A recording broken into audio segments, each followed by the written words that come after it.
রবিবারের মধ্য দুপুর, গল্পে গল্পে ভরপুর দ্য ক্লাসিক পেজেস। আজকের গল্প সতীনাথ ভাদুড়ির পত্রলেখার বাবা। সতীনাথ ভাদুড়ির জন্ম 27 সেপ্টেম্বর 1906 সালে পূর্ণিয়া জেলায়। 1924 সালে পূর্ণিয়া জেলা স্কুল থেকে ম্যাট্রিক পাশ করেন। 1930 সালে অর্থনীতিতে এমএ করেন। একই সঙ্গে আইন পড়তে শুরু করেছিলেন। 1931-এ আইন পাশ করে পূর্ণিয়ায় ওকালতি শুরু করেন।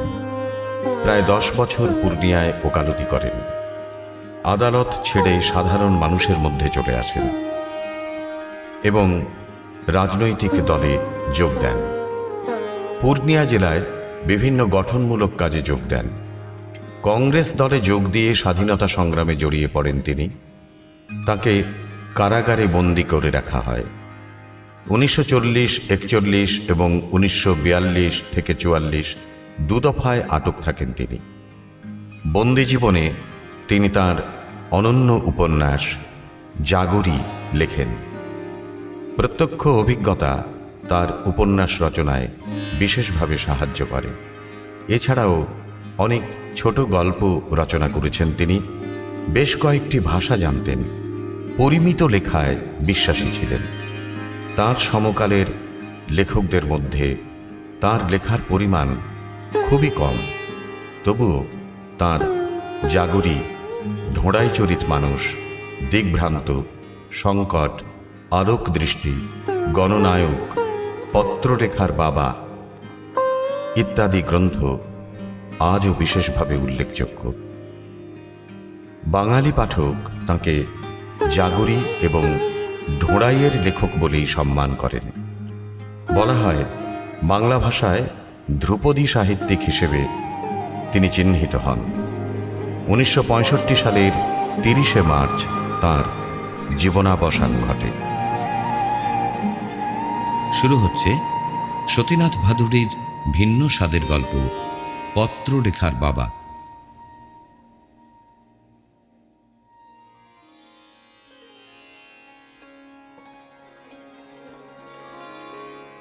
দোলগোবিন্দবাবুর বাড়ির আড্ডায় চেঁচামেচি নেই, হইচই নেই, কথা কাটাকাটি নেই। কথাবার্তাগুলো হয় থেমে থেমে, অতি সংক্ষেপে।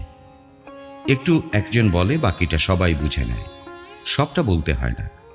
যেরকম গল্পর সবটা করা যায়, সেসব গল্পে এ আসরের লোকের উৎসাহ নেই। রুচির মিলের জন্যই 3-4 জন প্রৌঢ় ভদ্রলোকের এই আড্ডাটা টিকে আছে। রাস্তার ওদিককার বাড়িতে সেতার বাজানো আরম্ভ হলো। ওই শুরু হলো। হ্যাঁ, কি দরকার ও সব কথায়? যেতে দাও, যেতে দাও। তাঁর প্রথম পক্ষের স্ত্রীর ছেলেরা ওই বাড়ির কর্তা। নতুন বিয়ে করেছেন, বড় হয়েছে। তাদের বন্ধুবান্ধবরা ওই বাড়িতে প্রত্যহ সন্ধ্যায় গানের আসর বসায়। এ জিনিস এদের চোখে খারাপ লাগে। সেইটে ওরা প্রকাশ করলেন ওই 3টি বাক্যে। আবার সবাই নীরব, যতক্ষণ না আর একটা নতুন বিষয়ের উপরে কথা ওঠে। নীরবতা ভাঙল সাইকেলের ঘন্টার শব্দ শুনে। ন্যাপলা আসছে। হ্যাঁ, বাড়ির কাছাকাছি এসে ও সাইকেলের ঘন্টা বাজাবে। ঠিকই, নেপাল। সাইকেলখানাকে দেয়ালে ঠেস দিয়ে রেখে সে ঢুকে গেল বাড়ির ভিতর। বেরিয়ে এলো খবরের কাগজখানা হাতে নিয়ে। তা নেপাল, তা কাগজে কোনো খবর টবর আছে নাকি? তাই দেখছি। গভীর মনোযোগে সে খবরের কাগজ পড়ছে দেখে সকলে অবাক হয়। ব্যাপার কি? দোলগোবিন্দবাবু কিন্তু একবারও নেপালের দিকে তাকাননি।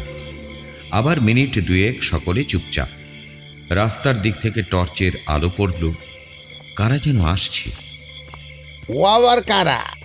অনুপ আর পত্র লেখা হবে বোধ হয়। পত্র লেখা বাড়িতে ছিল না, তাই বলো?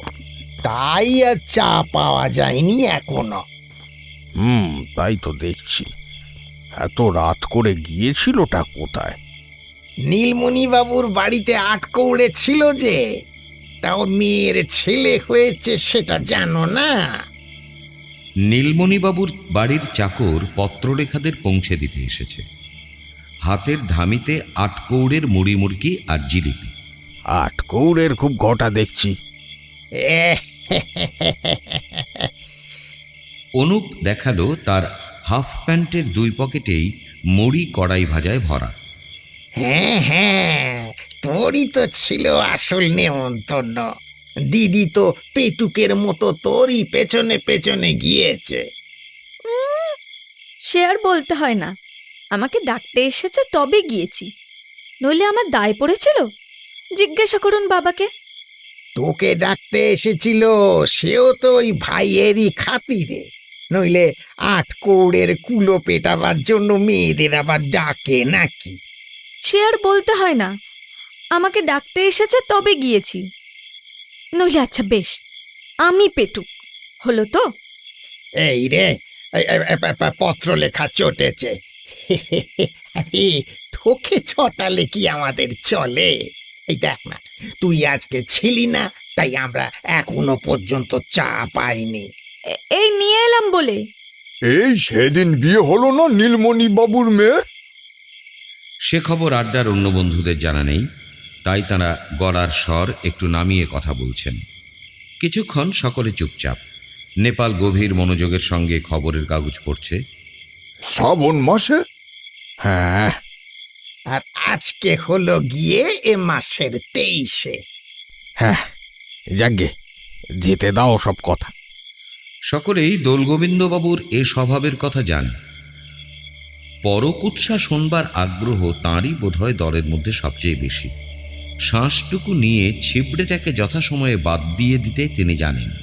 তাই আসল কথাটা শোনা হয়ে গেলে তিনি মৃদু আপত্তি তুলে বলেন, থাক থাক, কি দরকার আমাদের এই সব পরের কথার মধ্যে থাকবার? হ্যাঁ, তাঁর এই বারণ কেউ ধর্তব্যের মধ্যে আনে না।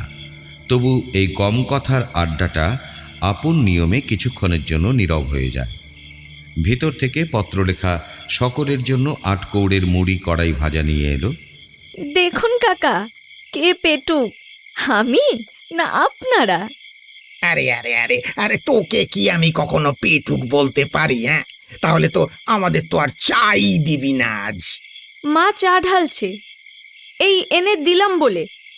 নেপালদা, হুট করে তুমি কোথাও চলে যেও না রাগ করে। তোমার মুড়ি নিয়ে আসছি। হাত তো আমার মধ্যে 2খানা, একসঙ্গে কতগুলো বাটি আনবো? এই পত্র লেখা, বলি আসবার সময় একটা লঙ্কা আনিস তো মা। আচ্ছা কাকা।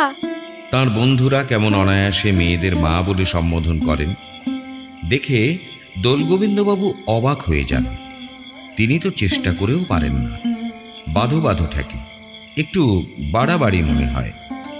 পত্রলেখা নামটা যা বড়, অনেক সময় যেন মনেই পড়তে চায় না। মা মা বলে ডাকতে পারলে সুবিধা ছিল। পত্রলেখার অন্য কোনো ডাকনাম দেবারও উপায় নেই। স্ত্রীর কড়া হুকুম, মেয়েকে পত্রলেখা বলেই ডাকতে হবে। তিনি নিজে এই পাড়ারই মেয়ে, ডাকনামেই আজও পরিচিত। ভালো নামটা কেউ জানে না, ডাকনামটা আবার বিশেষ ভালো নয়। তাই পত্রলেখার নাম সম্বন্ধে তাঁর এই সতর্কতা। পত্রলেখা নামটায় দোলগোবিন্দবাবুর প্রথম থেকেই আপত্তি। বলেছিলেন যে যদি লেখা দেওয়া নামই রাখতে হয় তবে সুলেখা বা চিত্রলেখা রাখো না কেন? কিন্তু স্ত্রীর কাছে তার কোন কথা খাটে? যে কথা একবার মুখ থেকে বার হবে তার আর নড়চড় হবার জো নেই। পাড়ার মেয়ে, ছোটবেলা থেকে দেখে আসছেন তো তাকে, আর নিজের নাম দোলগোবিন্দ, তখন তার কি পত্রলেখা নামটাকে বড় বলবার মুখ আছে? কথার খই ফুটোতে ফুটোতে পত্রলেখা চা দিয়ে গেল। ঠিক আছে ঠিক আছে, এবার তুমি পড়তে বসকে যাও পত্রলেখা। ও কি হে নেপাল, তুমি যে এক গাল করে মুড়ির সঙ্গে এক চুমুক করে চা খাচ্ছ, বলি মুড়ির মুচমুচে ভাবটা চা দিয়ে নষ্ট করে লাভ কি? হ্যাঁ, আমার তাই ভাল লাগে। হ্যাঁ, আপরুচি খানা। বাড়ির ভিতর থেকে বেরিয়ে এলেন পাড়ার ইউনিভার্সাল মাসিমা। এর জিভের ধার আছে, আর কোনো খবরই নিয়ে 11টার সময় শুনলে সে খবর 11:10 মধ্যে পাড়ার সব বাড়িতে অবধারিতভাবে পৌঁছে যাবে। এইরকম একটা খ্যাতি তার আছে এখানে। ও, তা আপনি এখানে ছিলেন? হচ্ছে এইসব হাবিজাবি কথা। আচ্ছা, চা দিয়ে ভিজিয়ে নিলে মুড়ি চিড়ে ভাজার ওই মুচমুচে ভাবটা নষ্ট হয়ে যায় না? দাঁতই নেই আর মুড়ি খাওয়া। সাতকাল গিয়ে এককালে ঠেকেছে আমার এখন। তবে যে কালে খেতাম তখন মুড়ির সঙ্গে শশা খেতে আমার ভালোই লাগতো। মুড়ির মুড়মুড়ে ভাবটা শশার জন্য নষ্ট হয়ে যেত বলে তো বোধ হয় না। ও, তাহলে দেখছি নেপালেরই জিত। হ্যাঁ, ওরই জয় জয়কার আজকাল। শুনতে পাচ্ছি তো তাই। আচ্ছা, আমি এখন চলি। আহ, যাচ্ছেন? বড্ড তাড়াতাড়ি চললেন। এসেছি কি এখন? জব সন্ধ্যা আমার এখনো বাকি। আরে দাঁড়ান দাঁড়ান, এই অন্ধকারে একা যাবেন কি? এই নেপালের চা খাওয়া শেষ হলো বলে এই ও গিয়ে পৌঁছে দিয়ে আসুক আপনাকে, কেমন? না না, ও এখন অনেকক্ষণ ধরে একটু একটু করে চা খাবে। কি বলিস নেপাল? আমার আবার কোথাও যাবার জন্য লোক লাগে নাকি? কাশী বৃন্দাবন সেরে এলাম একা, এ পাড়া থেকে ও পাড়া যেতে লোক লাগবে সঙ্গে? না না না মাসিমা, আপনি বুঝতে পারছেন না। নেপাল সঙ্গেই যাক। ও বেচারা এসেছে খবরের কাগজ পড়তে, আর তোমরা ওকে জোর করে পাঠাবে ফোকলা দিদিমার সাথে। এ, ও কাগজ ওর পড়া, এখন এমনি একটু একটু নাড়াচাড়া করছে আর কি। হ্যাঁ, এই রিভাইজ করছে। ইংরেজি করে আবার কি বলা হলো? এসব কি আমরা বুঝি? ওসব বুঝবে পত্র লেখার মতো আজকালকার ইংরেজি পড়া মেয়েরা। আচ্ছা, আমি চলি। নেপাল, তুমি খবরের কাগজ পড়ো। বলি পড়ানো হয় থাক, আরে কাগজখানা তো বাড়িতেও নিয়ে যেতে পারে। হ্যাঁ, যা বলেছ। এতক্ষণে নেপাল কথা বলল, আর চলে না চুপ করে থাকা। যাক, আমার কাগজ পড়া হয়ে গিয়েছে। চলুন, আপনাকে পৌঁছে দিয়ে আসি। আরে দাঁড়ান দাঁড়ান মাসিমা, একটা কথা বলছি, ওই নীলমণিদার নাতি তো দেখতে গিয়েছিলেন, তা কেমন হয়েছে? দিব্যি বড় সড় ছেলে।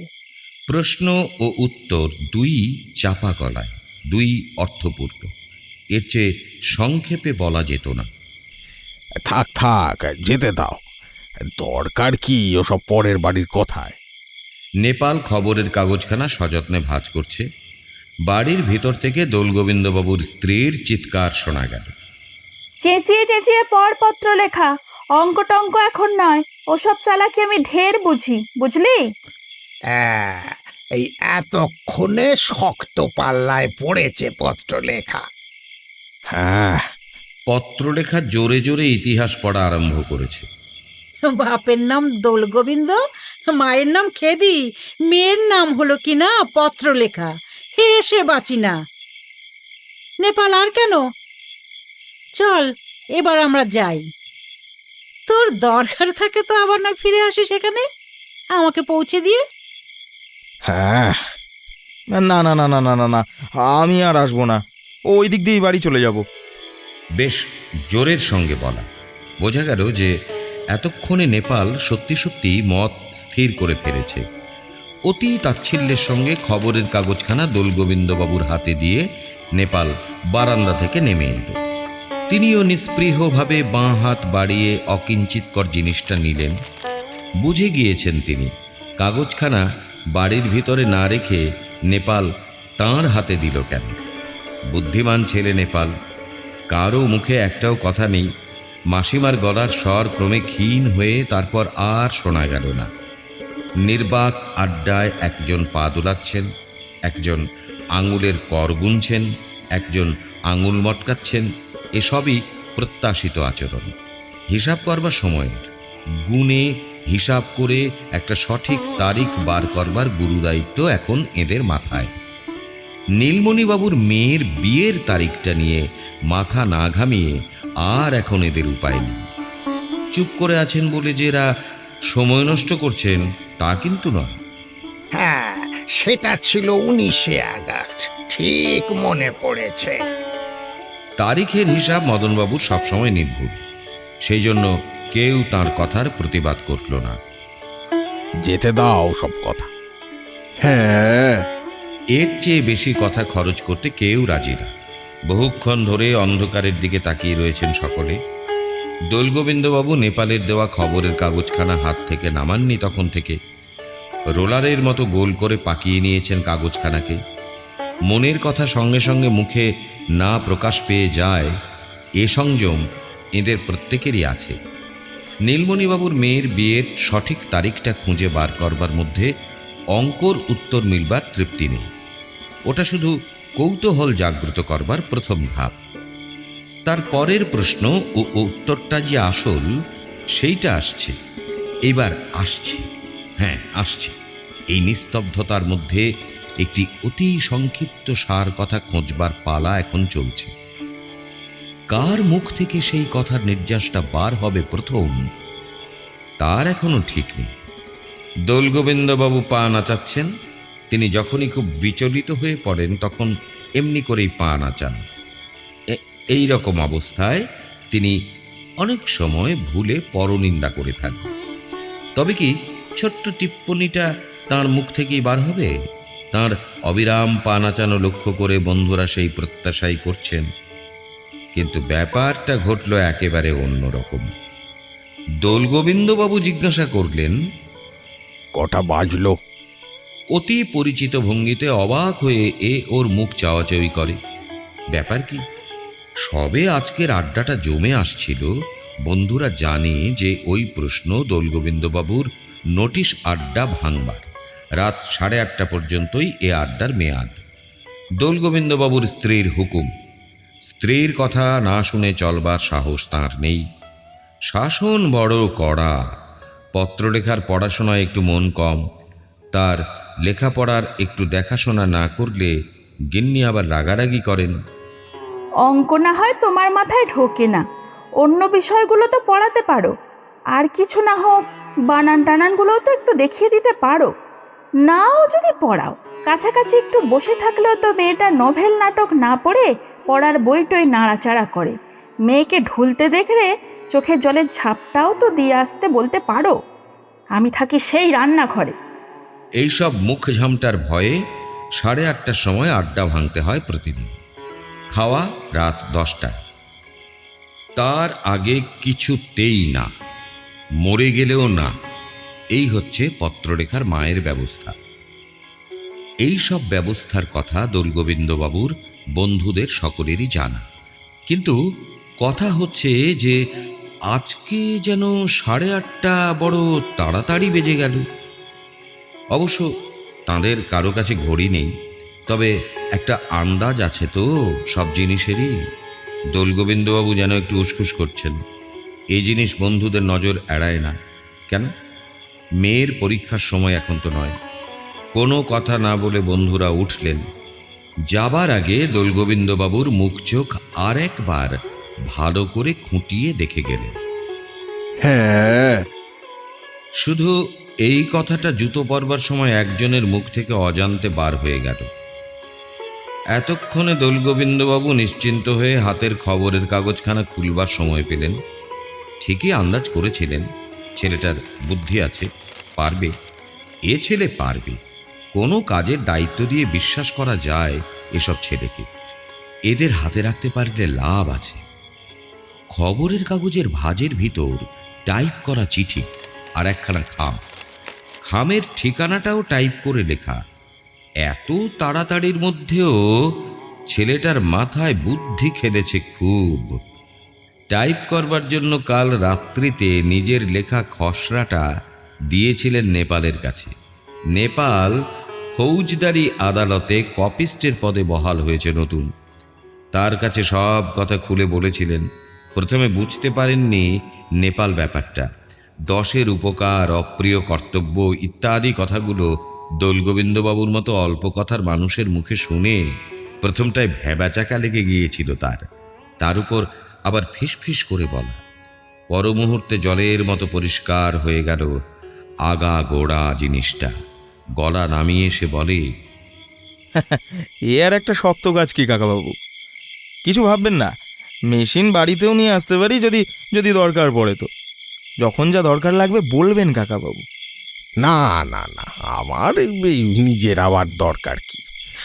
পাবলিকের উপকারের জন্যই এই কাজ করা। সে তো বটেই।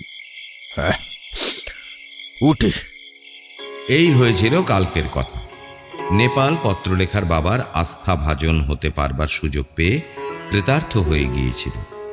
উচ্চপদস্থ সরকারি কর্মচারীর সম্বন্ধে বেনামে চিঠি হাতে না লিখে টাইপ করে পাঠানোই সব দিক থেকে বিবেচনা করে যুক্তিযুক্ত মনে হলো। নিজের অফিসের মেশিনে টাইপ করা নিরাপদ নয়, তাই নেপালের সাহায্য নেবার দরকার হয়েছিল। বেনামি চিঠি পাঠানো দোলগোবিন্দবাবুর পক্ষে নতুন না, এ তাঁর দীর্ঘকালের অভ্রান্ত বিনাশ। স্ত্রী পুরুষ নির্বিচারে কত বেনামি চিঠি যে তিনি আজ পর্যন্ত লিখেছেন তার ইয়ত্তা নেই। তিনি নিজেকে বোঝাতে চেষ্টা করেন যে তাঁর এই কাজ সমাজের কল্যাণার্থে, কিন্তু মনে মনে জানেন কেন লেখেন। এর মধ্যে তিনি একটা অদ্ভুত আনন্দ পান, দুর্বার এক আকর্ষণ। পরকুৎসা করবার বা শোনবার রসটা মিষ্টি তাতে সন্দেহ নেই, কিন্তু এর তুলনায় পান সে। এটা কি শুধু আড়াল থেকে খুনসুরি করে মজা করে উপভোগ করলে ভাবলে ভুল হবে।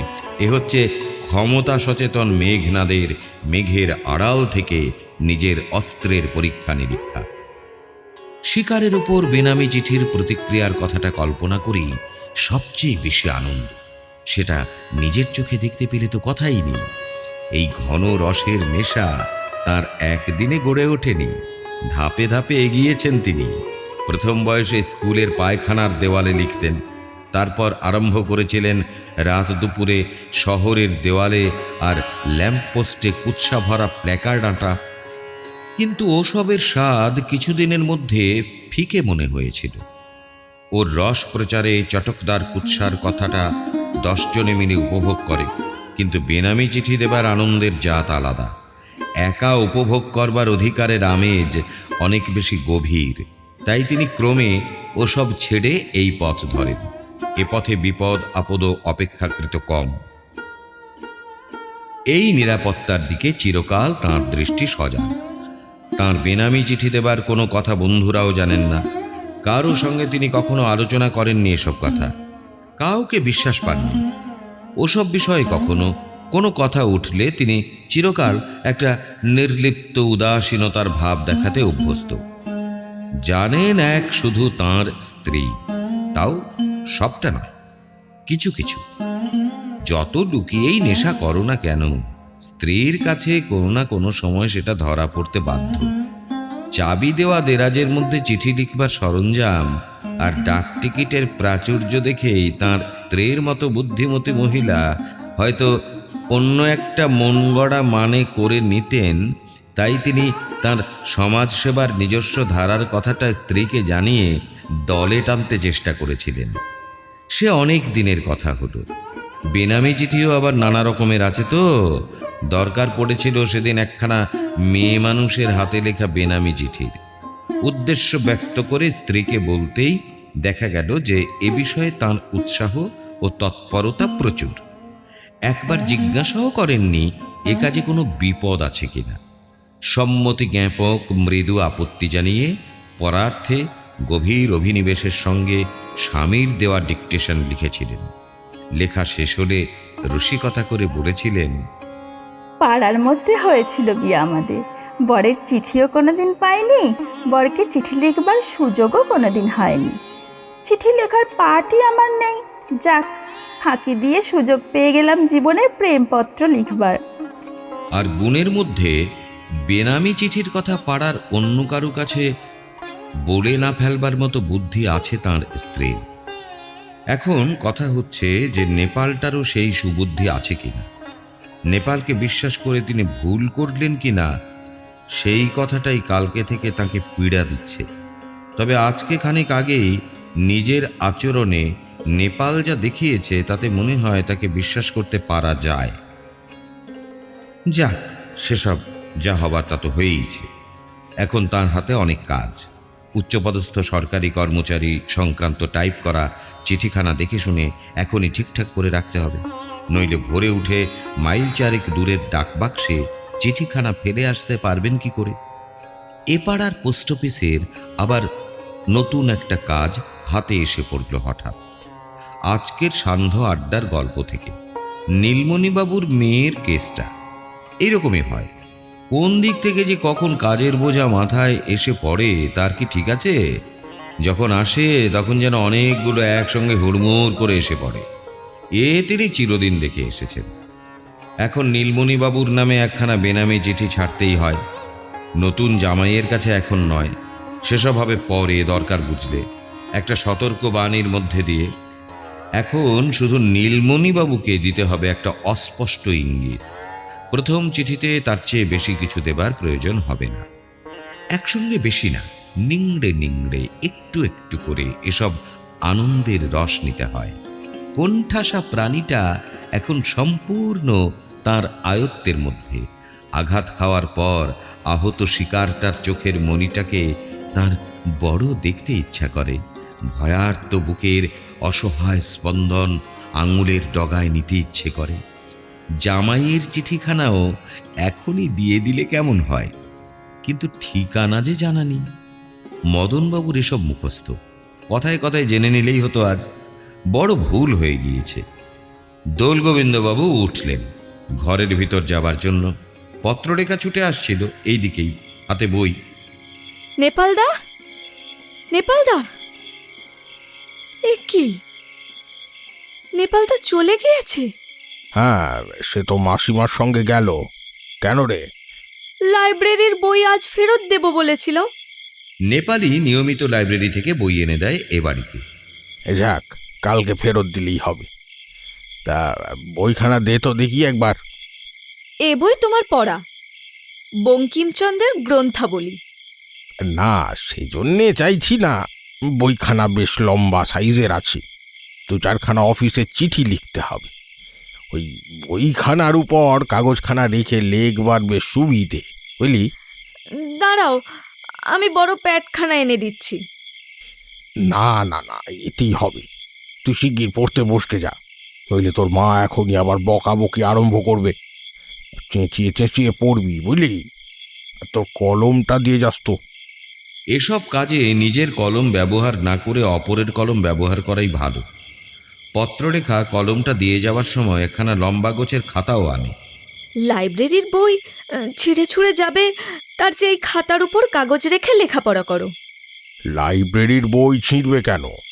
আমি কি বইয়ের সঙ্গে কুস্তি করতে যাব? যা যা, পড়তে বসকে যা।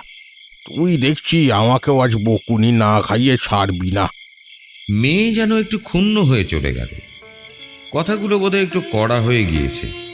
মেয়েকে তিনি কোনোদিনই বকতে পারেন না। শুধু মেয়েকে কেন, কাউকেই বকা চিৎকার করা এসব তার কোনো কালেই আসে না। চাবি দিয়ে তার প্রাইভেট দেরাজ খুলে তিনি লেখাপড়ার কাগজপত্র বার করতেন। একে তার স্ত্রী ঠাট্টা করে বলেন, কুনো ব্যাঙের দপ্তর খুলে বসা। খাম, পোস্টকার্ড, টিকিট, কাগজ, বহু রকমের কালি, আরও অনেক দরকারি জিনিসের তার স্টক থাকে। কখন কাজে লাগবে বলা তো যায় না। বিনামি চিঠি পাঠাবার দিনে ওসব কেনা ঠিক না, একেবারেই ঠিক না। নেপালের চিঠিখানা তিনি ভালো করে পড়লেন। 2-4টে বানানে ভুল করলেও মোটামুটি মন্দ টাইপ করেনি নেপাল। ভুলগুলো কালি দিয়ে সংশোধন করা ঠিক হবে না। কে জানে কিসে থেকে কি হয়। খামখানাকে থুতু দিয়ে আঁটবার সময় চোখের সম্মুখে ভেসে উঠল সেই সরকারি কর্মচারীটির ছবি। অপ্রত্যাশিত আঘাতে কেমন করে ছটফট করে বেড়াবে, অথচ কাউকে কিছু বলতেও পারবে না, এ কথা ভেবেও আনন্দ। লোকটার উপর লক্ষ্য রাখতে হবে। চেঁচিয়ে চেঁচিয়ে পড় পত্রলেখা। এইবার দোলগোবিন্দবাবু দ্বিতীয় চিঠিখানা লিখতে বসলেন। অপ্রতিহত তাঁর ক্ষমতা এখন। পুতুল নাচের সুতো তাঁর হাতে, যেমনভাবে ইচ্ছা নাচাতে পারেন। আজকের হঠাৎ ঘাড়ে এসে পড়া দায়িত্ব সর্বাধুনিক কিনা, তাই এটাই আজকের আসল কাজ। তিনি একখানা খামের উপর খসখস করে বাঁ হাত দিয়ে নীলমণিবাবুর ঠিকানাটা লিখলেন। অভ্যস্ত হাত। তারপর আরম্ভ হলো চিঠি লেখা। কলম হাতে ধরলে কখনো কথার জন্য ভাবতে হয় না তাকে, কিন্তু আজ প্রথমেই আটকালো একটা বানানি। আরম্ভ করেছিলেন, আমরা ঘাস খেয়ে থাকি না, লোকের চোখে ধুলো। খটকা লাগলো ধুলোর বানানি, ধয়ে দীর্ঘৌ না ধয়ে হ্রস্বৌ। এইটা দেখবার জন্য পত্রলেখার কাছ থেকে বাংলা অভিধানখানা চাইতে একটু সংকোচ বোধ হলো। লাইব্রেরির বইয়ের মলাটের উপর ধুলো আর ধুলো, দুটো পাশাপাশি লিখে দেখলেন কোনটা দেখায় ভালো, ধয় হস্যু লয় ওকার ধুলো না ধয় দীর্ঘ লয় ওকার ধুলো। দুটোই সমান যে। যদি ধুলো কথাটা পাওয়া যায় এই ভেবে বঙ্কিমচন্দ্রের গ্রন্থের পাতা উল্টাতে আরম্ভ করলেন। বঙ্কিম চাটুর্যে কি আর ধুলো টুলো নিয়ে কারবার করে? গোধূলি, ধুলি, ধুলিকণা এইসব গোটা কয়েক পাওয়া গেল। কয়েক পৃষ্ঠার পর হাল ছেড়ে দিয়ে অন্যমনস্কভাবে বইখানা নাড়াচাড়া করছেন, একখানা কাগজ বেরিয়ে এলো। কতদূর পর্যন্ত পড়া হলো তারই বোধহয় চিহ্ন দিয়েছিল লাইব্রেরির কোনো পাঠক ওই কাগজখানাকে দিয়ে। কাগজখানার উপরের লেখাটার দিকে নজর গেল। এ কি পত্রলেখার হাতের লেখা না? লেখাটা পড়লে প্রথমটা একটু গোলমেলে থাকে। চিঠিখানার নিচে কোনো নাম নেই, কাকে লেখা তারও কোনো উল্লেখ নেই চিঠির ভিতরে। চিঠিখানা তাড়াতাড়িতে লেখা, মনে হয় খানিক আগেই লেখা হয়েছে। সন্ধ্যার সময় বাড়িতে থাকতে পারিনি। ছোট ভাইকে নিয়ে মার হুকুমে আটকৌড়েতে যেতে হয়েছিল। আমার যেতে একটু ইচ্ছে ছিল না। রাগ করো না লক্ষ্মীটি। শেষের শব্দটার ভুল বানান এই মানসিক অবস্থাতেও নজরে পড়ে। না, অসম্ভব। আবার পড়ে দেখলেন, রাগে সর্বশরীর রিরি করে ওঠে। নিজের মেয়ের এই কাজ! ইচ্ছা হয় চুলের ঝুঁটি ধরে এখানে টেনে নিয়ে এসে মেয়ের এই আচরণের জবাবদিহি নেন। চিৎকার করে মেয়েকে ডাকতে গিয়ে মনে হলো যেন হঠাৎ মেয়ের নামটাই মনে পড়ছে না। কেমন যেন গুলিয়ে গেল সব, নামটাই কিছুতেই মনে পড়ছে না। পরের মুহূর্তেই নামটা খুঁজে পেলেন। পত্রলেখাকে তিনি আজ পর্যন্ত কখনো বকেননি। মারধর, বকুনি ওসব তার আসে না কোনো কালে। বলেছেন ওসব হচ্ছে ওর মায়ের ডিপার্টমেন্ট। তাছাড়া মায়ের কাছে কি কখনো ওসব কথা তিনি বলতে পারেন? সব রাগ গিয়ে পড়ল ভিজে বিড়াল ন্যাপলাটার উপর। ওটার উপর বিশ্বাস করে তিনি কি ভুলই না করেছেন। মা বাপেরই বুঝি এসব জিনিস নজরে পড়ে সবচেয়ে শেষে। এতক্ষণে তার খেয়াল হলো যে আজ সন্ধ্যার আড্ডায় বন্ধুদের কথাগুলোর ইঙ্গিত এই দিকেই ছিল। মাসিমা পর্যন্ত নেপালের এত মনোযোগ দিয়ে খবরের কাগজ পড়ার উপর কটাক্ষ করতে ছাড়েননি। দেখা যাচ্ছে সকলেই জানেন, নিজেদের মধ্যে বলাবলি করেন, সকলে ঘুরিয়ে তাঁকেই খোঁটা দিচ্ছিলেন এ নিয়ে। অথচ শুধু তিনিই বুঝতে পারেননি সে সময়। এর আগে ঘুণাক্ষরেও টের পাননি যে ছি ছি ছি ছি, ওই হতভাগাটাকে মেরে ঠান্ডা করতে হবে, ওর এ বাড়িতে আসা বন্ধ করতে হবে তো আরও কত কি। কিন্তু তার যে ওসব আসে না কোনো কালেই। এই পৃথিবীর যত ঝঞ্ঝাটকি তারই উপর এসে পড়বে। ওই বাঁদরটা নিশ্চয়ই পত্রলেখাকে বইয়ের মধ্যে রেখে চিঠি পাঠানোর ফন্দিটা শিখিয়েছে। ও চালাকিটা আগে থেকে রপ্ত না থাকলে কখনো কি অত তাড়াতাড়িতে খবরের কাগজের ভাঁজের মধ্যে ভরে চিঠি চালান দেবার কথাটা কারো মাথায় খেলে? ধরে চাপকানো উচিত রাস্কেলটাকে। কিন্তু মারধর করলে নেপালটা আবার চোটে তার বেনামে চিঠি দেবার অভ্যাসের কথা লোকের কাছে বলে বেড়াবে না তো?